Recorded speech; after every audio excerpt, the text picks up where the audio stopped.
Delhi Capitals का एक और घटिया खेल। केकेआर ने किया पॉइंट्स टेबल में पलटवार। 8 विकेट से जीतकर कोलकाता ने लगाई छलांग। फिर एलन ने ठोका 47 गेंद में शतक। घर पर ही 5 मैच हार गई दिल्ली। आईपीएल प्लेऑफ में बिगड़े दिल्ली के चांस।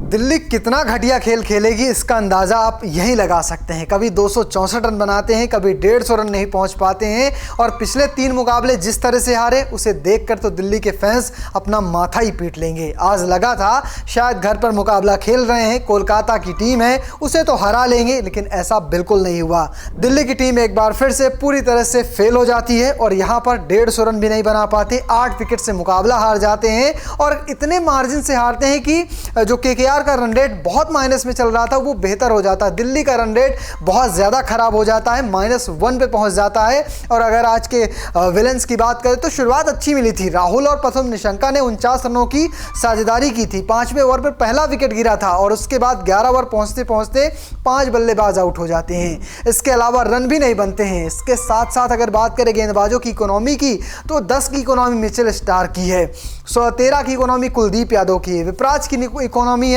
लगभग 17 की, मुकेश कुमार की इकोनॉमी 20 के पार की है। अक्षर पटेल को छोड़ दिया जाए तो कोई भी बल्लेबाज लय में नजर नहीं आया और उसका खामियाजा ये हुआ कि टीम का बुरा हाल हो गया। क्या हुआ था पहली पारी में, कहां गलतियां हुई, दूसरी पारी का हाल कैसा है और पॉइंट्स टेबल में अब किसके कितने चांस हो चुके हैं, चलिए मैं आपको इस वीडियो में विस्तार से दिखाता हूं। टॉस हारकर पहले बल्लेबाजी करने उतरी दिल्ली की शुरुआत बेहद खराब हुई। 49 के स्कोर पर 23 रन बनाकर राहुल आउट हुए। इसके बाद एक छोर से प्रथम निशंका जरूर रन बना रहे थे, लेकिन दूसरी ओर से विकेटों का पतझड़ आ गया। आज के मैच में निशंका ने 50 लगाया, नीतीश राणा ने 8 रन, समीर रिजवी ने 3 रन, स्टप्स ने 2 रन, अक्षर पटेल ने 11 रन बनाए।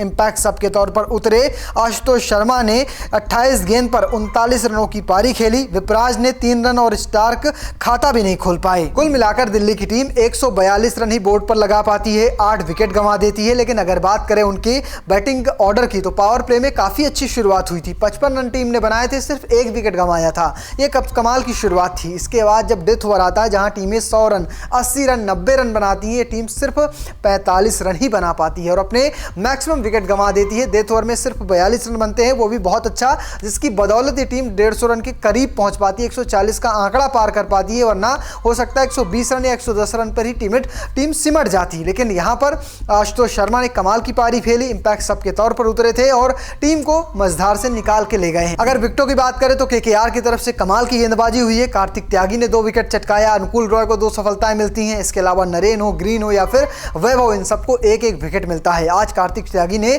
अच्छी गेंदबाजी की, शुरुआत में ही केएल राहुल को चलता कर दिया और वहीं से पूरा मामला पलट जाता है। राहुल का विकेट गिरने के बाद कोई भी बल्लेबाज जिम्मेदारी नहीं उठा पाता है। प्रथम निशंका जरूर रन बनाते हैं, लेकिन तो दूसरा बल्लेबाज उनका साथ नहीं दे पाता है। अनुकूल रॉय, जिन पर सबकी निगाहें टिकी थी, डोमेस्टिक बहुत अच्छा करके आए थे, लेकिन यहां पर भी अब अपनी छाप छोड़ना शुरू कर चुके हैं, यानी लंबे समय तक केकेआर की टीम का वो हिस्सा बने रह सकते हैं। अब बात करते हैं रनचेस की, क्या हुआ, कैसे आया तूफान फिन एलन का, चलिए आपको वो भी दिखा देते हैं। आसान से लक्ष्य का पीछा करने उतरी केकेआर की शुरुआत बेहद खराब हुई। तीसरे ओवर में 13 रन बनाकर रहाणे रन आउट हो गए। चौथे ओवर में अक्षर ने रघुवंशी को बोल्ड कर दिया। इसके बाद मोर्चा फिन एलन और ग्रीन ने संभाला। पहले फिन ने अर्धशतक पूरा किया और ग्रीन के साथ 64 गेंदों पर 116 रनों की साझेदारी की। फिन ने 47 गेंद पर शतक बनाया और टीम को 8 विकेट से जीत दिला दी। कुल मिलाकर फिन एलन ने इस मुकाबले को 34 गेंद शेष रहते ही केकेआर को जिता दिया है, जिसकी वजह से उनका रन रेट भी अब काफी ज्यादा अच्छा हो चुका है। अब बात करते हैं अगर इस मुकाबले के हार के कारणों की। दिल्ली का हाल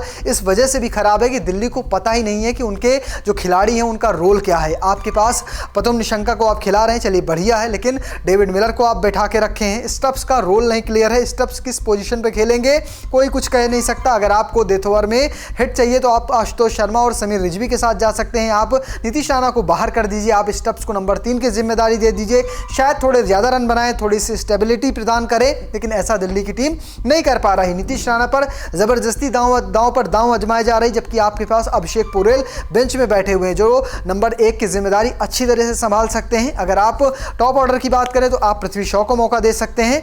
इसके अलावा अगर बात करें नंबर 3, 4, 5, 6 की, वहां पर किसी बल्लेबाज बल्लेबाज की किसी भी तरीके को रोल क्लियरिटी नहीं है। अक्षर पटेल कई बार स्टेप से ऊपर आ जाते हैं, कई बार स्टेप से नीचे आते हैं, कई बार बल्लेबाजी के लिए नहीं आते हैं। इसके अलावा आशुतोष शर्मा और समीर रिजवी की प्लेइंग 11 में कभी जगह ही पक्की नहीं होती है, कई बार इंपैक्ट सब के तौर पर उतरते हैं, वो भी पहले बल्लेबाजी में। तो ये हाल है कि दिल्ली का जो मैनेजमेंट है वो पूरी तरह से कंफ्यूज है, किस खिलाड़ी को खिलाना है, क्या करना है, कुछ भी नहीं कह सकता। अब पेपर में बात करें तो दिल्ली की टीम बहुत मजबूत है, उनके पास हर एक ऑप्शन मौजूद है हर पोजीशन के लिए, लेकिन उनका सही तरीके से टीम प्रयोग नहीं कर पा रही है। उसके अलावा बात करें गेंदबाजों की तो कुलदीप का हाल खराब है, मुकेश का हाल खराब है, टी नटराजन का हाल खराब है, मिचेल स्टार्क आए हैं लेकिन वो इंपैक्ट अब तक वो नहीं दिखा पाए हैं। 2 ही मुकाबले अब तक खेले हैं। कुलदीप का बुरा हाल होने की वजह से अक्षर पटेल को कोई साथ नहीं मिल पा रहा, जिसकी वजह से उनका और बुरा हाल हो रखा है। तो दिल्ली के हार के कारणों में बल्लेबाजी का मिडिल ऑर्डर बल्लेबाजी और साथ साथ जो गेंदबाजों का बुरा हाल है ये है। अगर बात करें पॉइंट्स टेबल की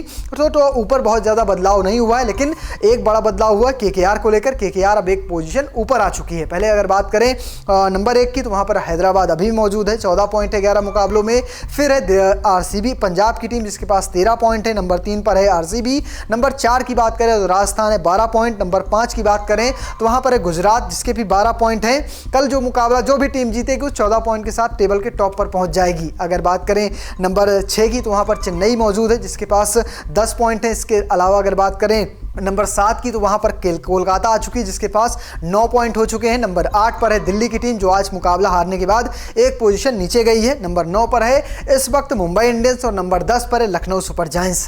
ये तो बात हो गई पॉइंट्स टेबल की। अब बात करते हैं कि किस टीम के चांस कितने हैं। क्या दिल्ली अभी प्लेऑफ में पहुँच सकती है? हाँ पहुँच सकती है, लेकिन बहुत बुरे हाल हैं। तब भी दिल्ली के 11 मुकाबले हो चुके हैं, 3 मुकाबले बाकी हैं, 8 पॉइंट हैं। आखिरी के 3 मुकाबले जीतती हैं तो उनके हो सकते हैं मैक्सिमम 14 पॉइंट। और 14 पॉइंट पर आपको उम्मीद करनी होगी। जो हैदराबाद पहले से 14 पॉइंट में पहुंच चुकी है, कल एक टीम संडे को और पहुंच जाएगी, तो यहां से चीज़ें उनके लिए आसान नहीं होने वाली है, लेकिन पहुंच सकते हैं। अभी थोड़ा सा चांस है 2-4% का। लेकिन अगर बात करें कोलकाता की तो जी हाँ, कोलकाता ने जिस तरह से वापसी की है उनके प्लेऑफ में पहुंचने के चांस अब 14% हो चुके हैं। पहले ये 7% थे, इस मुकाबले के बाद 14-15% तक बढ़ चुके हैं। अभी तक उन्होंने 10 मुकाबले खेले, इन 10 मुकाबलों में उन्होंने 4 जीत हासिल कर लिए। एक मुकाबला उनका रद्द हुआ था जिसकी वजह से उनके पास 9 पॉइंट है। अभी 4 मुकाबले बाकी। अगर 4 में से 4 मुकाबले केकेआर की टीम जीत लेती है तो उसके 8 पॉइंट मिलेंगे और 9-8 17 पॉइंट हो जाएंगे। 17 पॉइंट के साथ वो बड़े आराम से प्लेऑफ में पहुंच सकते हैं, लेकिन अभी सारे मुकाबले जीतने होंगे। अगर एक मुकाबला हार भी जाते हैं तब भी चांस बन सकते हैं कि 15 पॉइंट के साथ वो पहुंच जाएं, लेकिन अगर 17 पॉइंट होते हैं तो सॉलिड तरीके से केकेआर अभी भी प्लेऑफ में पहुंच सकती है। तो दोनों टीमों के चांस हैं, लेकिन जिसमें आज की जीत के बाद केकेआर के चांस दिल्ली से बेहतर हो चुके हैं। दिल्ली अब भूल ही जाए प्लेऑफ, क्योंकि बहुत मुश्किल है दिल्ली के लिए प्लेऑफ में पहुंचना, लेकिन जो टॉप की 4-5 टीमें उनमें लड़ाई काफ़ी कांटेदार हो चुकी है। फिलहाल आपको क्या लगता है कौन सी वो 4 टीमें होंगी? कमेंट बॉक्स में लिखना और पेज को फॉलो करना बिल्कुल भूलना।